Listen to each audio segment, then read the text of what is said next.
Hello, everyone. I'm Tim Mikhelashvili, and welcome to the All Out Coach podcast, where leaders from many different industries will inspire you to stretch yourself and lift others. They'll add energy, excitement, and character to what you do every day and what you're inspired to do in the future. Today, I'm excited because I have a first guest who's going to talk about the pharmaceutical industry, which is also one of the series of my podcast. And I have an accomplished leader, an executive who has worked across big pharmaceutical companies such as Abbott, AstraZeneca, Acerta, and now Bayer. He's launched products. He's helped lead global franchises of different products across the organization, as well as lead company-wide initiatives. He's scientifically commercialized these products, as he notes in his bio on LinkedIn, which we're going to talk a little bit about because of his training. His training began with a degree in biochemistry at the University of Minnesota, after which he received his MBA at DeVry University. And he didn't stop there. He received his executive degree in marketing management at the Wharton School in Pennsylvania. I worked with Stephen Lyons during a time when AstraZeneca were helping launch products that were competing against the top prescribed medications globally, like Lipitor by Pfizer and Plavix. And AstraZeneca had the next generation products, Crestor and Brilinta, in which Stephen Lyons had a major contribution. The first time that I met with him, and Stephen, allow me to just share this with those who listen, what impressed me as an early career MSL at that time, medical science liaison, was how he involved me, to what degree he involved me and he trusted me with responsibilities to give me voice and to empower me to help with a company-wide initiative that stimulated drug adherence among patients. So with that introduction, Stephen, I'd like to ask you to take us through your journey. Tim, well, thank you, first off. And my journey has just been a mirror of the great people like you. For me, it started in biochemistry as a researcher on a bench, actually working as a clinical pharmacologist in a hospital, Northwestern Memorial in Chicago, under the tutelage of Steve Rosen, who was the oncologist leading the charge against cancer in the early years. He's provost at City of Hope now, but he still retains the same focus, which was patient health first. This has really been my North Star and my guiding light throughout the years, whether I worked in infectious disease, cardiology, or oncology. And in oncology, it really has been such a pleasure to make our medicines available to many more. I left research halfway through my career because I felt that I wasn't making enough impact with people's lives. And I think from a commercial perspective, knowing what I know scientifically about molecules and how to work with those in the research labs, we can do more with less. And it really is about building the future of healthcare so that it reaches everyone and it benefits us all. And that really, for me, has been my North Star.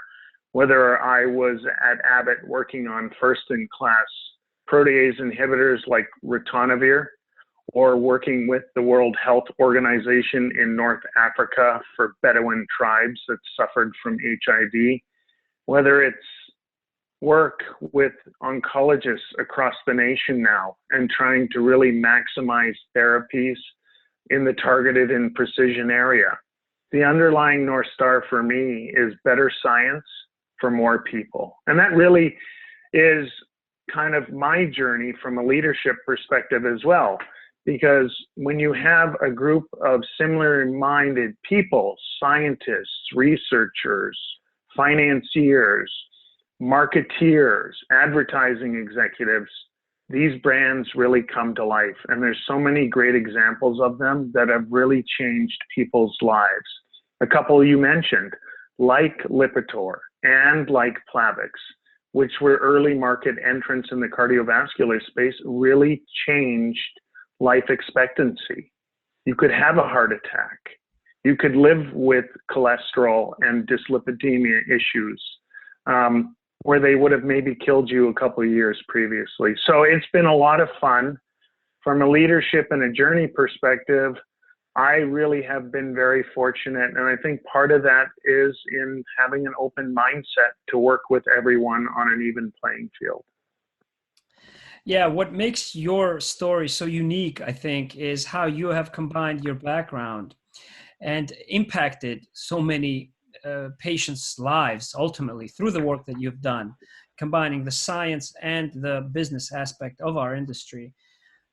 And that's what really was very interesting for me. And that's why I wanted to invite you to speak and share your legacy with others in the industry, as well as with those who are patients as well, who are hopefully going to listen.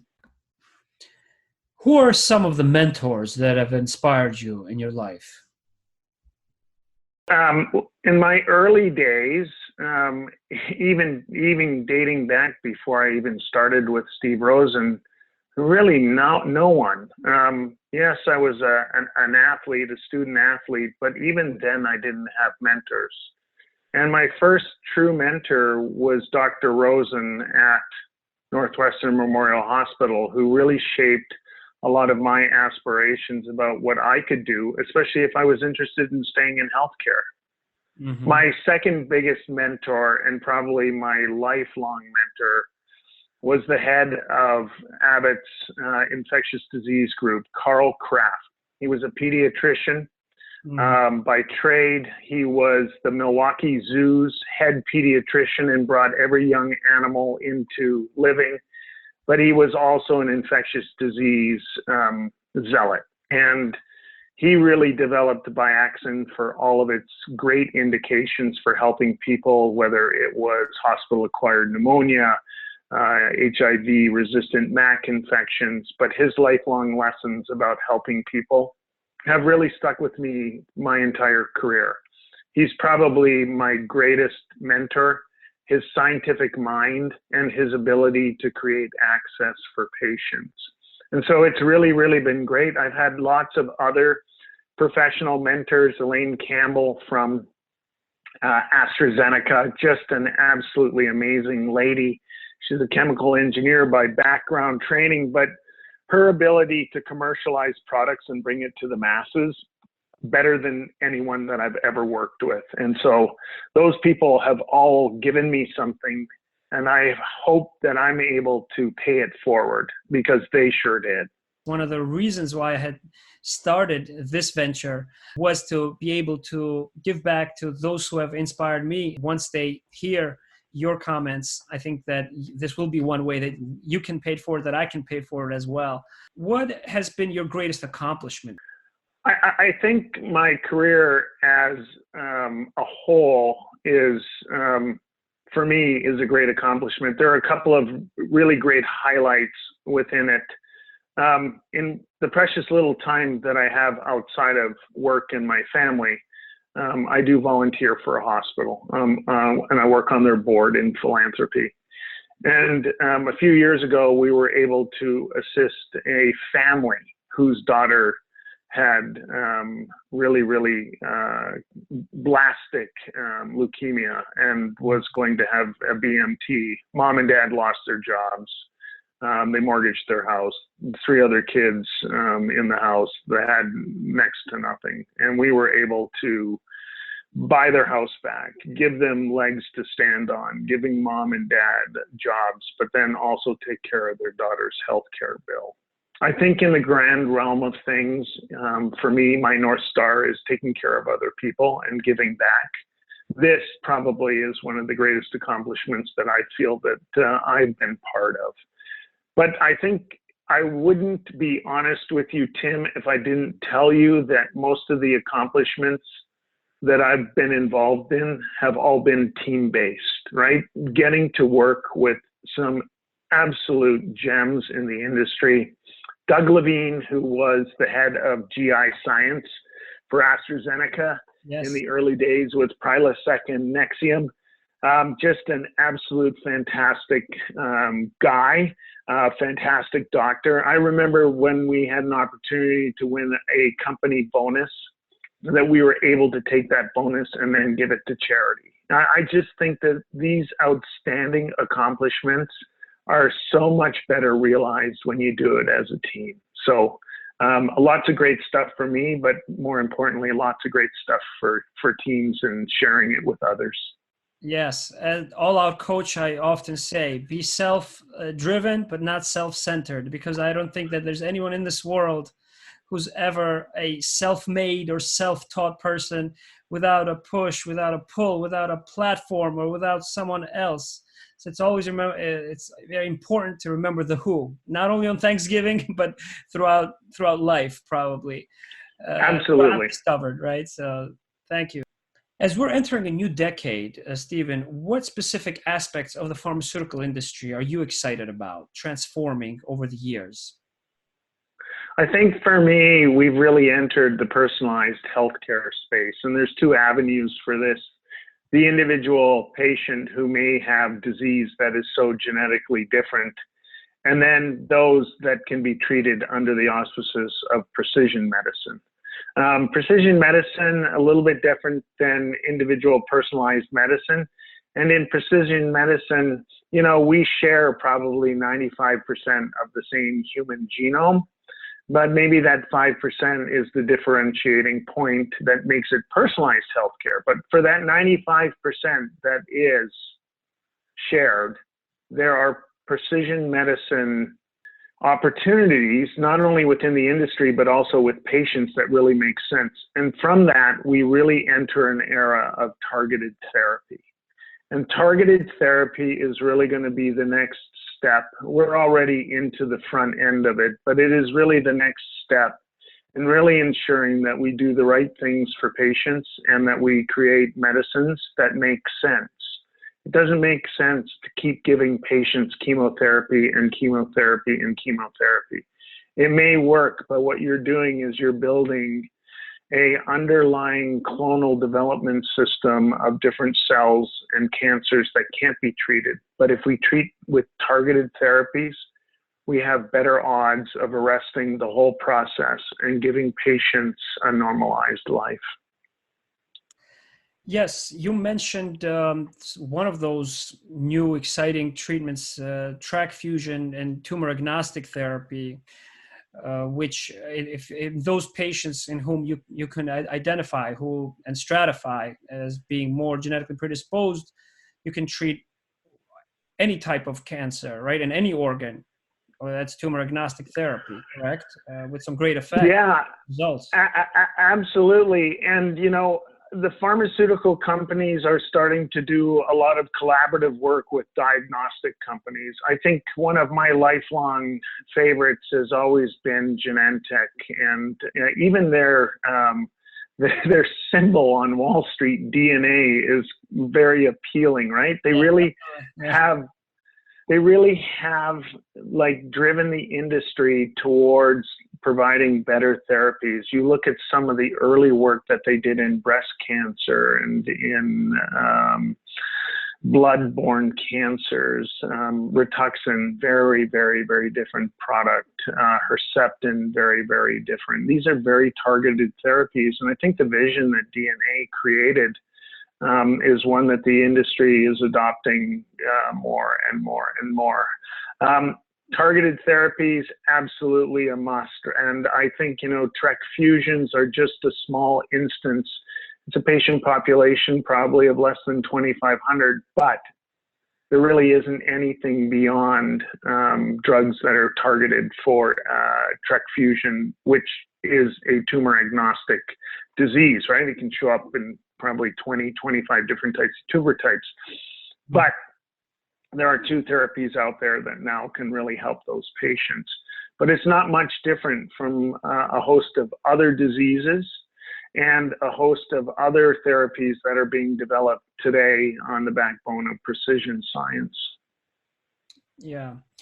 Working in the medical function, I think that I have the responsibility of helping experts and cutting edge scientists, clinicians identify the suitable patients.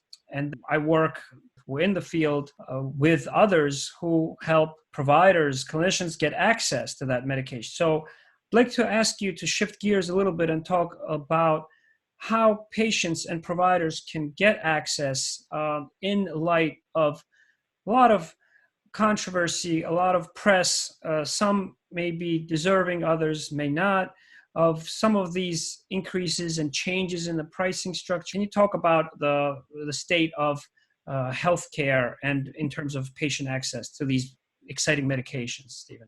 Yeah, it's a great question because as we enter a new decade and we're progressing fast and furious in healthcare, there are some gaps.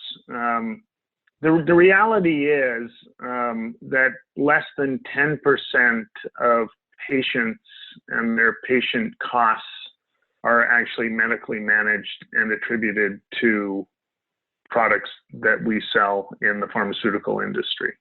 And 90% of the burden is generally from the hospital, from in-hospital care, physician bills.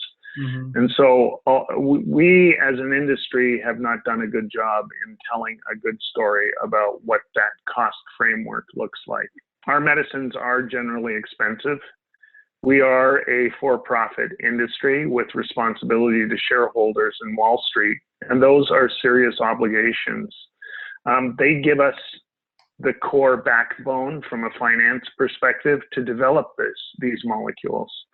And when we've developed these molecules, maybe the prices are high, but our industry has been fantastic at creating opportunities for patients to get them either at no cost or at a very reduced cost, and either through copay or rebate programs or initial contracting with hospitals and clinics, we can drive cost down. We have no control over what insurance companies do and what they're going to charge their patients, but we do take a critical eye at wholesale acquisition cost, and that conversation before a medication makes the market is discussed with the federal government. And so I would like to say that the federal government agrees with the policies that we have in place as a for-profit company for putting our products on the market. I know that in a lot of cases, in patients that are indigent or Medicaid or Medicare, my company, Bayer, and previous companies like AstraZeneca and Abbott have foundation projects. They have the ability to bridge patients into therapy so that they don't have to bear the total cost. And whether they survive on those products or transition to other products, I do know that the pharmaceutical industry is not only interested in getting these products to patients so that they survive, but we don't want them to go broke in the process. Patients have to also understand that, and I'm glad that you have voiced some of the insights and some of these intricate details. So thank you very much, Stephen, for those comments, because I'm also extremely proud of what our industry has done in terms of the research that it funds. Most of the research, in fact, is funded by our industry. So I can, Tim, probably 20 to 30% of our bottom line goes back into R&D. And without that R&D, we're not going to have a chance to correct things like drug-resistant tuberculosis or drug-resistant MAC or advanced cancers, right? If we don't continue to make money, we can't fuel the research efforts of so many great scientists that are really making cutting-edge change against some of these diseases. It is a fine line. I know the industry is very cognizant of cost, but once drugs leave our hands, wholesalers, pharmacies, insurance companies, they add their margins and profit lines on top. And where we have generics in the oncology divisions that cost dimes to make are being sold for hundreds of dollars by pharmacies, right? That is not what the generics were intended for. They were intended to bridge to an economic platform that makes sense. The problem is that that has been taken advantage of because it is a capitalistic environment, right? Everyone wants to have a hand in it and everyone wants to make a little bit of money. But some of these drugs that are generics have gotten completely out of control. And I think that is an area that really needs some scrutiny. Value-based healthcare and value-based purchasing. I know that you have spoken to me about this, and there are some changes and some evolution in the pricing strategy, right, from the pharmaceutical industry's perspective. Can you talk a little bit about what that may mean in the future for us? I think this is a great subject, and the whole area is evolving. I think we as a industry, again, want to share the risk with the providers who are providing care to the patients. And out of that come various strategies for sharing that risk with patients. We see in the case of some liquid tumor cancers, the ability to treat with CAR T. And so CAR T is administered and it's very binomial in effect. It either works or it doesn't. And companies like Novartis, they don't have patients pay for it if it doesn't work. Now, the WAC price of Novartis's CAR T is pretty high, right? It's over $500,000 for therapy. Yeah, it's a lot of money. But when it works, it works. When it doesn't, it doesn't. And so I love the idea that Novartis is sharing the risk with patients. Yeah. This is a great example of value-based healthcare. It may not be able to be written into every single contract, but you can imagine doing an adherence contract, right? Especially in like dyslipidemia or areas of cardiology where patients really have the say in what they do with their medication. And if they're adherent and they treat their disease and they keep it under control and they don't have continued health care costs, why not make it cheaper for them, right? So just a couple of ideas.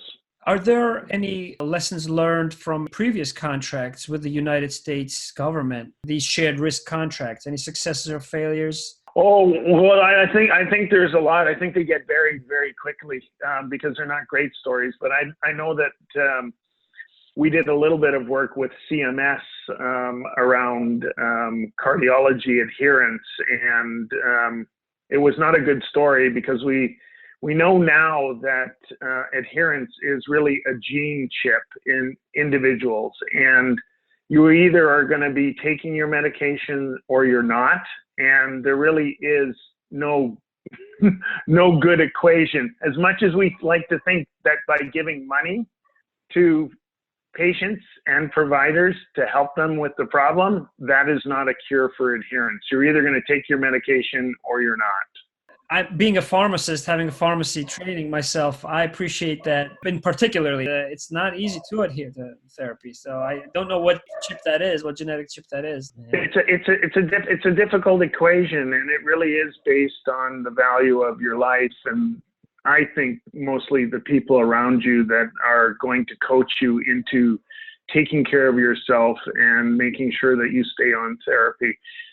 Again, when we look at healthcare, the effect of the team, provider, including the physician and the pharmacist and the nurse, everyone that is around that patient, if they're supporting them in making good decisions about their health, they generally make good decisions about their health and stay treated. And so I like to think that healthcare is definitely a team environment where the team wins. I agree. And when I interviewed Dr. Keith Ferdinand for my first podcast in my mentorship series, who is a cardiologist and who's authored the JNC7 hypertension or blood pressure guidelines, it reminded me of those days of when I was at a rotation in his clinic, where he made sure to involve everyone, the patient, caregivers, and everyone who's who's involved with patients' life from many different aspects and interview them and educate them. He had one room dedicated in the clinic which did not generate any revenue, where the patient would learn about what it would mean to take that therapy, what disease state what condition they had. I've seen it myself. I've witnessed it, and I'm glad you brought that up. Is there a way that the United States healthcare system can learn from other countries in their healthcare systems? Absolutely. I think we would be tremendously ignorant if we were to say that the rest of the world doesn't know how to practice medicine. In fact, if you look, you may want to have certain procedures done outside of the United States. Other countries allow different types of products, and Germany is probably one of the best spinal reconstruction countries in the world to really have it done, because they allow a lot of different matrixed materials to be used, whereas we have a little bit of a more conservative agency that really doesn't want to see that. If you want to have the best prostate procedure, you can probably go to Thailand and get a 2-week vacation, and the bill with the vacation is going to be a little bit less than what you're going to probably absorb in the United States. But I don't think that we should give up on our model. I think healthcare in the United States is by far, in general, the best for the most. And whether we have Obamacare, whether we have no Obamacare, and we have a version that is much different, time will only tell. But I do know that our House and Senate are predicated on providing the best for the masses, right? And I think there are some lessons learned that we can take from other places. The Japanese do it very differently. Canada does it differently. Mexico does it differently. Even agencies like NICE in England that are responsible for new products to market, they have some very, very realistic objectives. They want to see a 20% increase in efficacy of products in order for you to have a new claim within that market. I don't think that's such a tall order. I think what gets lost, though, are some of the novel differences. And so with strengths from other markets, there are also weaknesses that need to be balanced. But I do believe that we have the brightest and the best in the United States, not only working in drug research in pharmaceutical companies and biotech, but I also think the same of our hospitals and our healthcare system. Again, I go back to my mentors and where they started. I still have one who is at City of Hope, and he is probably one of the brightest oncologists in the world, right? And the level of care that he gives to his patients and asks of his teams for each patient, it's incredible. But if I had something wrong with me, I know where I'm going, right? Mayo Clinic has a really special place in my heart. I think the people there are just fantastic. They do a wonderful job. And I don't think you can beat it. We know that there are a lot of people that come from outside of the United States to go to Mayo Clinic. Yeah. And it's not just for oncology, right? It's for a host of all kinds of problems. What a fantastic institution. And I've had the privilege of working across most of them in the United States with some real leaders in science and medicine who are dedicated to changing the patient experience. I have family members and close friends who owe their life to coming to the United States based on the procedure and the quality of care they have received here. So I can completely understand your comments. I want to talk a little bit about the MSL function and what we can do in field medical because of the network that I have. A lot of MSLs may listen to this discussion that you and I are having. So in light of these changes in the healthcare policy, what can the MSLs do to help support the other parts of the organization? Because that's really what I'm focused on at this stage of my career as well. So first off, field medical is probably one of the most important aspects of a pharmaceutical company. You guys really are the forward-facing edge of the organization from a science perspective. And it really is the science that we're trying to marry with the medical need. The ability to extract and work with customers and customer knowledge really is your forte. It's a little bit different than what the commercial organizations are asked to do. Having served 4 years at AstraZeneca in the MSL ranks inside the organization, I can tell you what we were able to do was simply fantastic. I specifically worked on drug adherence with the medical group and really trying to formulate the right decisions that we could take forward and then commercialize.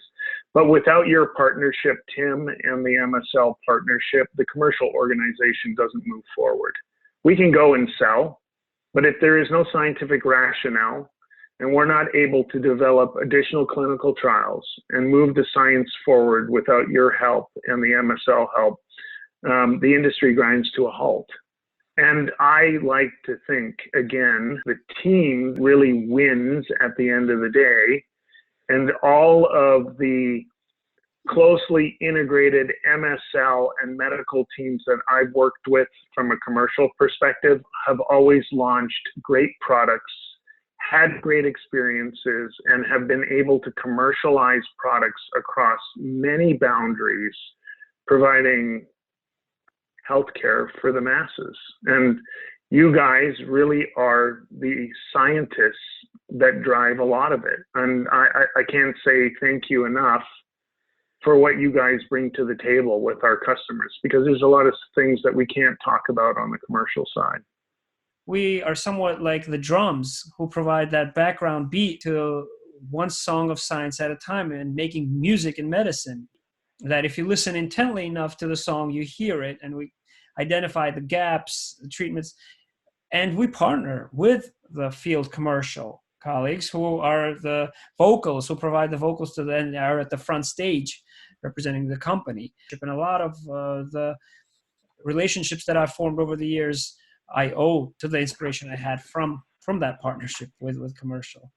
We're glad to hear that from you. I think, and I think about our relationship, right? I think it really, really did blossom when we put down the walls and really thought about what we could do collectively. I still stay in touch with Brian Katona at AstraZeneca because of the working relationship that we had. It was absolutely fantastic.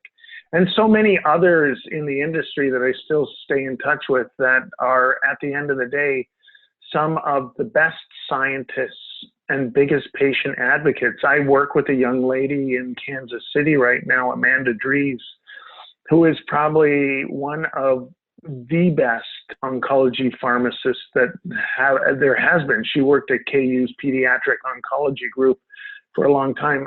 Worked at CVS, right? Like, she really gets it. She's a patient advocate, but her scientific mind is just so beautiful, and her customers love her for it.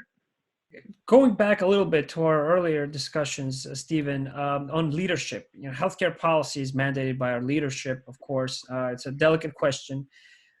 But there was one question that I had received when I was certified by MIT on leading organizational change. And the question that the professors asked the students, the 90 students who are global CEOs, leaders within their own respective industries, was, are we expecting too much from our leaders? We're expecting them to have their intellectual capacity, operational, interpersonal skills as well. Are we expecting too much from our leaders? What is your opinion? No, I don't think so. And I think what we should expect is that leadership journey should be translated to the masses, right? It's not just our leaders. Again, getting everyone on the bus and going that direction, it really, at the end of the day, what gets driven is an unbelievable story. And I refer to these as dream teams. I think I've been lucky enough to be on a couple of dream teams and really know what good looks like, but it all starts with the leadership, right? It's not about bullying everyone onto the bus. It's about leading everyone, being far enough in front to see the obstacles, but yet waiting at the obstacle and pulling people over the obstacle. For me, my journey was just pushing everyone from the back in the beginning of my career, and ended quite disastrously. But I think when I learned to pull everyone over and with me and run faster, then that's when we started to see real results. And I think the greatest leaders, they do that naturally. But I think we should expect that of leadership. We should coach to that leadership, and we should impart that education to those that want to be leaders. Not everyone wants to be a leader. There's lots of people that just want to follow and have a comfortable life. But as a leader, you take risk. Sometimes you fail, but you learn from those mistakes and you use them to your advantage. And I think we should expect that of our leaders. Give them the rope to learn, but at the end of the day, I think we need to expect a lot from our leaders.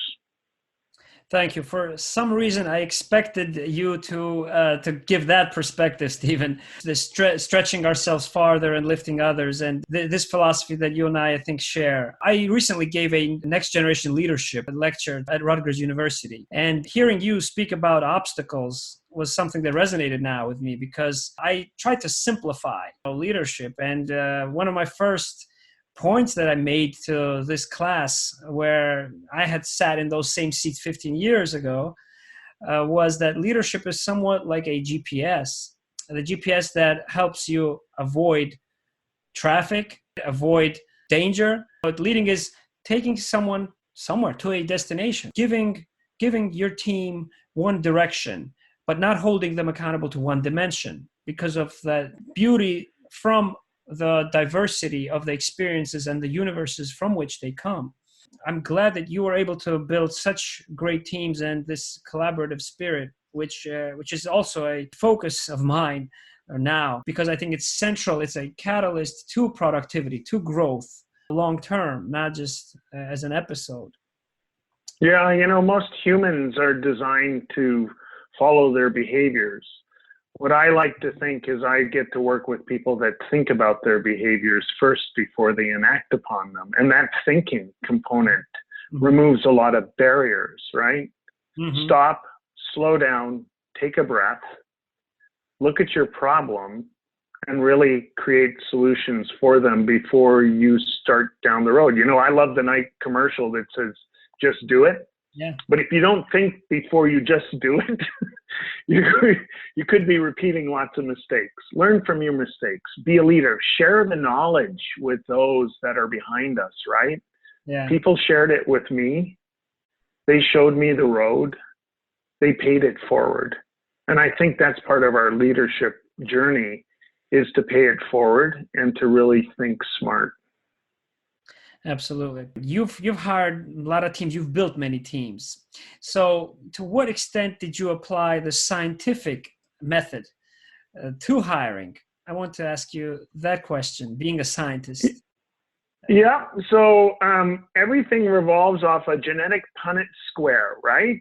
True, true, true, false, false, true, false, false, right? And when you look at ability, it will fall into one of those categories, right? There are people that are learners. And for our industry, we should really be hiring off of people that are learners, that want to learn the science. They want to learn the future. They want to be able to combat disease, whether it's through precision medicine or creating opportunity in the value-based healthcare models that are coming. It's all about learning and thinking. And so I think our industry has done a good job of hiring learners, but I think we can go the extra mile and really focus on those that are intellectually adept for this. I think also we want to hire people that are compassionate and not only live with love, but also want to share it with others and do it in such a constructive way that it makes sense. There's a little bit of intellectual exercise behind it, but it really is driving your EQ, your emotional quotient, to help you make better decisions and help others make better decisions. Don't panic in the moment. Take that breath and help someone the right way, right? And then obviously for me, I love those that are tenacious, that are almost junkyard dogs and are going to get hold of your pant leg and are not going to let go, right? They see the vision, they want the vision to come true, and they're willing to give it 150%. Those people you can never replace. Those are the ones that'll get it done in any circumstance and under any conditions. And sometimes we live those dreams. So for me, really 3 biggies: learning, managing the emotional quotient, and really having the resilience, the personal resilience to deal with life, because life can be unfair sometimes. What I found interesting about those comments, Stephen, also is that you look for learners and for scientists regardless of their background, it seems like, right? Even in commercial, being that you've hired so many different types of people and employees with various backgrounds. So would that be a fair statement, that you look for that scientist in every employee?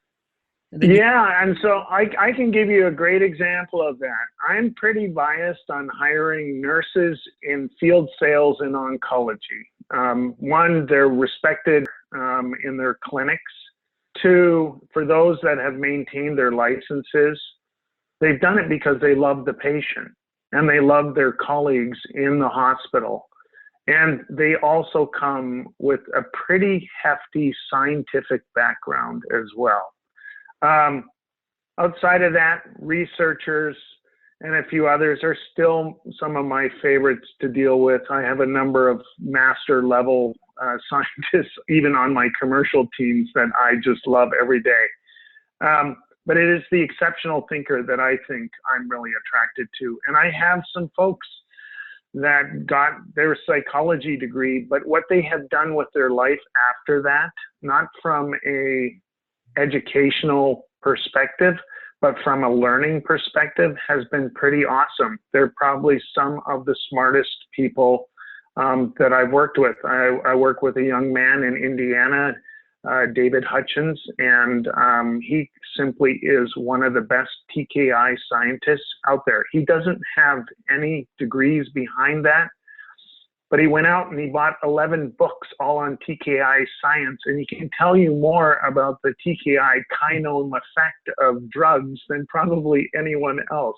Very, very exceptional human being.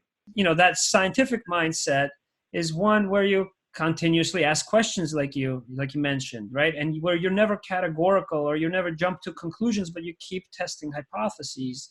And I think it lends to a particular mindset that anyone can have, including sales reps, entry-level sales reps, or those who are very seasoned. If they continue to be scientists in how they behave, then they will have impact on others in an organization. That's my hypothesis. And in this hypothesis, I think that even a janitor will look for better detergents, more quality detergents to clean the offices of a company. In the same way that a sports athlete continues to drive themselves, continues to try to break personal records, be tenacious, as you mentioned, and compete against themselves. And then when they compete with others, they compete with what's called the sportsmanlike conduct, which is sort of like air, this professionalism that to many people may be boring, but it's the engine that makes the collaboration work across companies. And that's why I think that regardless of your profession, your background, your training,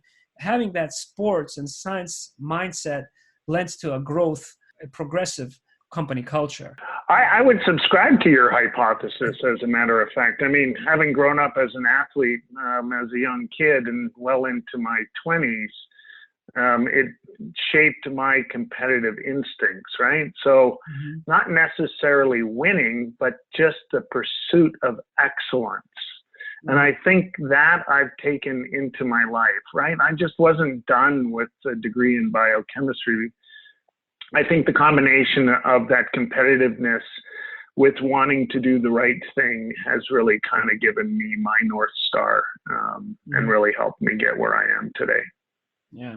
And Stephen, I'm sure you remember the slogan we had, which was an important direction, I think, that AstraZeneca gave during my time there, during our time when we crossed our paths, which was winning the right way. You know, in that one phrase, I think it just provided a direction for all employees in terms of integrity, professionalism, and how we wanted to differentiate ourselves.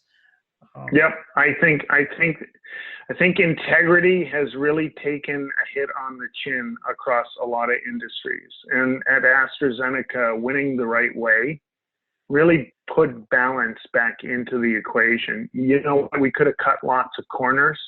We could have done some stuff that maybe was a little unscrupulous, but we didn't.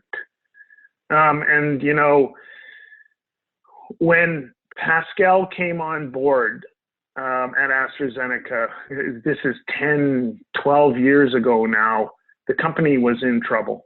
They didn't have a lot in the pipeline across the board. And it would have been very easy for him to make some unscrupulous decisions. But you know what? He wanted to win the right way. And I think Pascal Soriot did it exactly the way that it should have been done, right? It took a lot longer than Wall Street wanted it.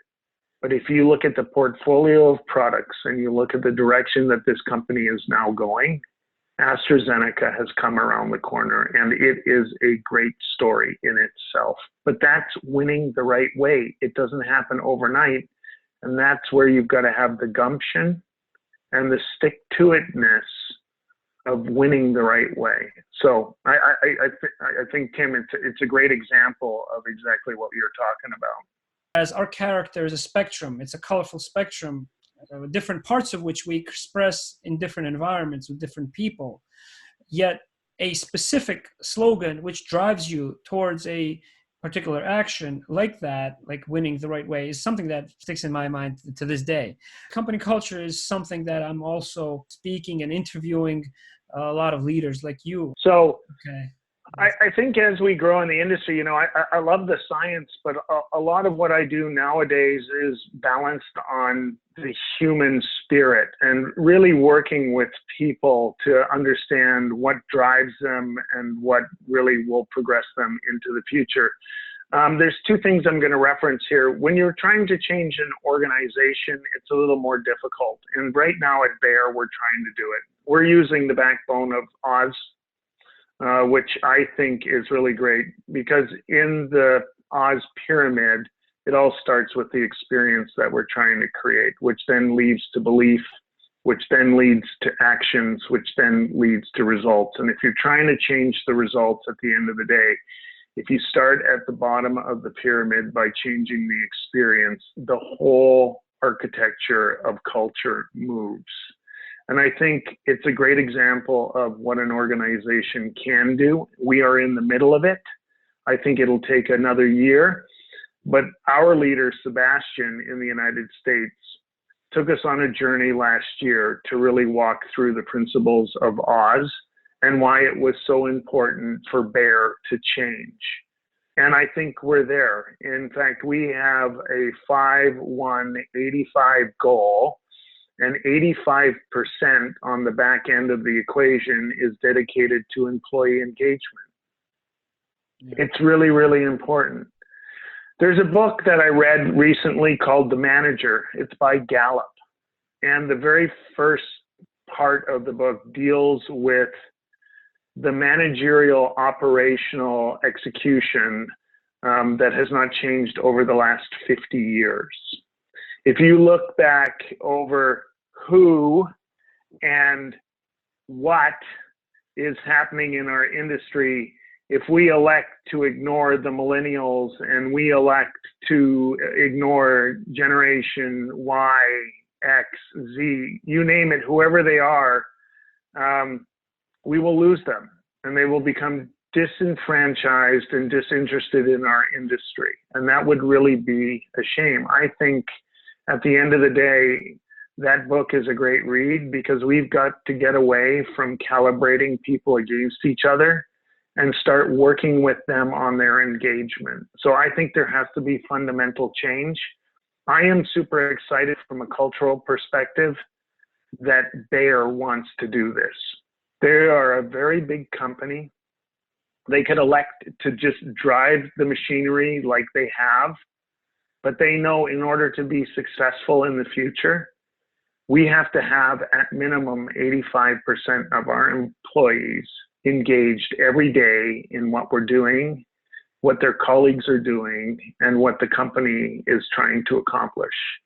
It is a fantastic organization that is dedicated to using science to change the world, to feed more people, to help more people with disease, and a lot of other things. And I think the only way that we do that is by culturally changing so that we can be a lot more engaged. So 2 books, Oz Principle and The Manager by Gallup. Excellent if you're trying to change culture. Absolutely. I made a note. We will explore it with my team and with my mentees as well, and those who mentor me as well. Knowing you, I know that those comments, being an established and a recognized leader in this industry, are absolutely sincere. And I think it helps when a leader of your magnitude subscribes to that very important company-wide initiative. I think that employee engagement is so timely also if you consider the impact of social media on our life, because yes, the millennials use it more. A lot of the older generation is now having to catch up and use it, but there's so many different ways to communicate with each other. They can't provide the time, that attention and the recognition that everyone is looking for. And one pyramid of my own that I've come up with at All Out Coach that I want to get your thoughts on, another hypothesis, Stephen, is a collaboration pyramid, which starts with a statement: I can work with this person, meaning that you can enter into a dialogue. So having that basic foundation for collaboration. Then you have the next one, which is I can learn from this individual. And you could argue that also is a base, but without a dialogue, you'll probably never find out whether or not you can learn.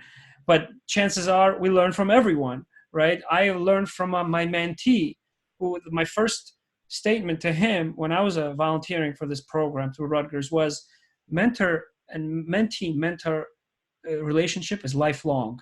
Yes, I have a 1-year program with you, but I can be a resource if you so choose as well. It's a contract. So I've certainly learned from my mentee, who advised me to do a podcast, and he's from a different generation.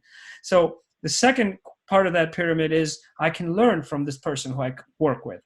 And then the third, and the apex, probably the peak, is I can share emotions with this person, because I think evoking emotions and talking about those issues that truly matter, that are maybe in the back of many people's minds, is one of the reasons why I started this podcast, being in the pharma industry. Because I really believe that the pharmaceutical industry, Stephen, can utilize and take advantage of this movement where there are these next generation leaders who want to be heard, who want to be recognized, and who want to receive the attention. There are people from whom you can learn, who are their experience that both you and I probably have come across in our careers, yet with whom you may not have a dialogue, or you may not be as inclined to share emotions with. And that's why I think in this pyramid, this collaboration pyramid that I have built, that I'm reflecting on all the experiences, all the relationships that I've built, I think that is one goal or one direction that I'm working towards personally. Because what I'm working on is to build meaningful relationships from now until the end of my career. Try to pass that on to my children and colleagues. They're great goals. I really think that you're onto something. I think, again, we have the ability to work with everyone. They don't have to be our best friend. We don't have to necessarily share ideology.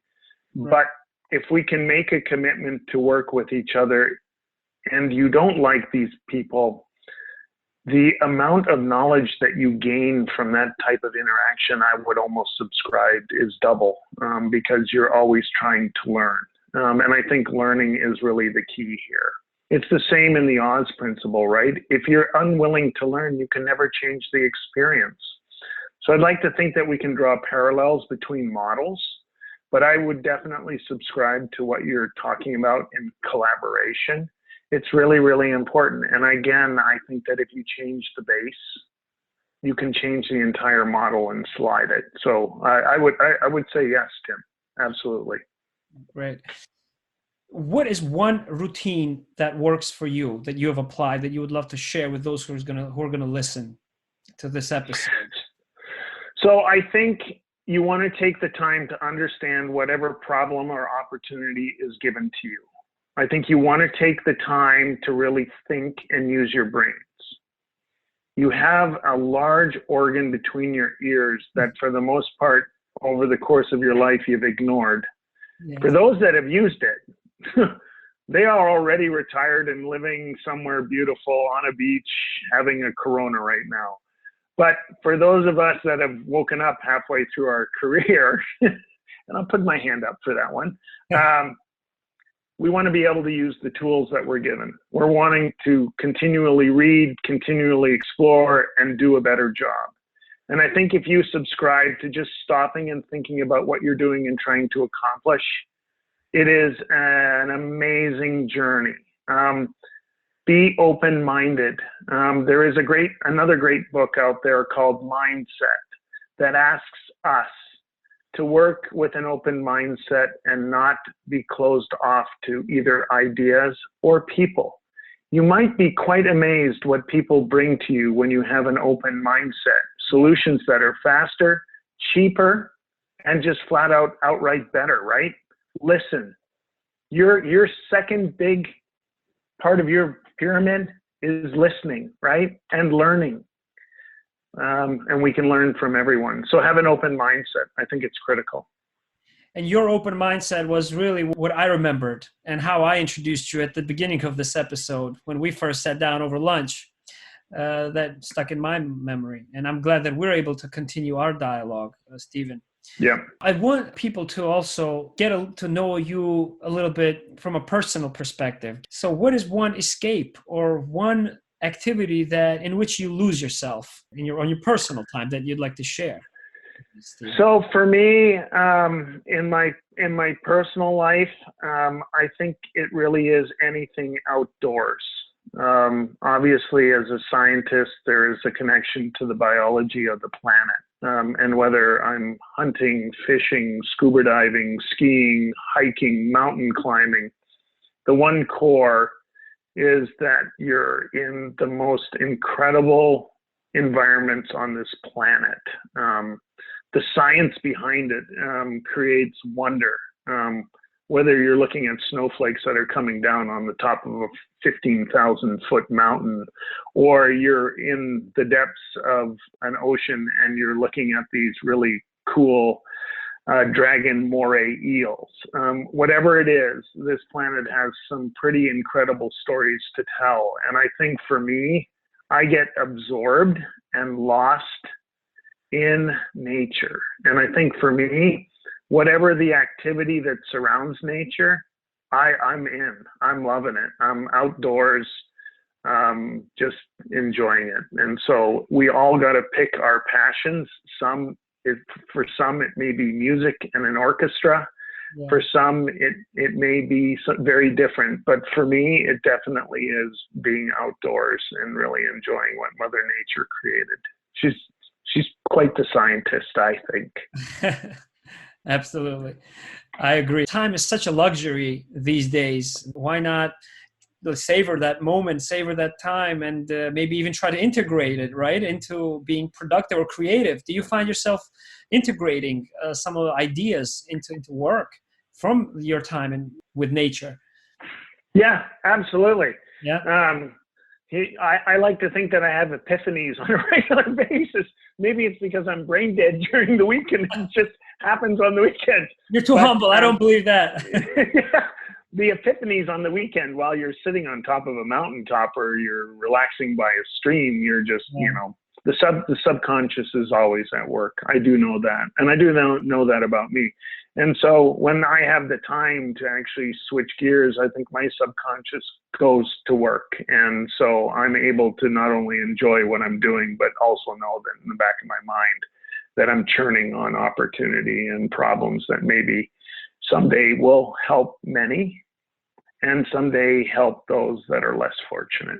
I want to ask you, what makes All Out Coach relevant to you? Well, all out coach, I think for me, the relevancy is you, Tim, because of what you bring to the table and what you are trying to do, not only from a learning perspective, but also a helping perspective with others and providing an opportunity to be better, to maybe do it differently, but most importantly, to do it the right way, right? You and I come from a culture that talked a little bit about that. And I think when I look at all out coaching, I think what you're trying to contribute is so much better than a lot of what we see today in modern culture, in coaching, or in people that are in lecture series. One of my favorites is Simon Sinek. He has a new book out. I like to think that you and I could sit at a table with him and have a great conversation about the infinite game. So anyways, I think you're doing a great job, Tim. It's just a pleasure to be with you today and to help with this. But honestly, I think it was from the moment that I was introduced to you that I knew you had greatness all over. Words can't describe how grateful I feel for having your time, what your words mean to me, because I have a great deal of respect for you personally, professionally, Stephen. And I'm glad that you're able to provide your passion, your depth, and your energy to our industry as we are entering this new decade, and our industry and beyond, on a very human level that I hope many will find valuable. I know, in fact, that they will find valuable when they hear this. What is one message that you'd like to leave those who will listen with, or one request that you have? I would ask everyone to really think about what they're doing. And if you are really building it for purpose and for the future, please know that they will come. We've tried to do this over and over for a long time, and we are getting better at building it.